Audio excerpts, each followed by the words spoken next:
মা ফাতেমার নয়ন মনি হযরত আলীর জান, মা ফাতেমার নয়ন মনি হযরত আলীর জান। ইমাম হোসেন শহীদ হলেন কারবালার ময়দান, ইমাম হোসেন শহীদ হলেন কারবালার ময়দান। মা ফাতেমার নয়ন মনি হযরত আলীর জান, মা ফাতেমার নয়ন মনি হযরত আলীর জান।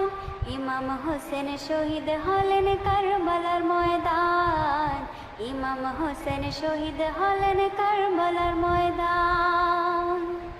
দয়াল নবীর জবানে কারবালার বয়ানে, দয়াল নবীর জবানে কারবালার বয়ানে আওলাদ রাসূল শহীদ হবেন হাদিসে প্রমাণ।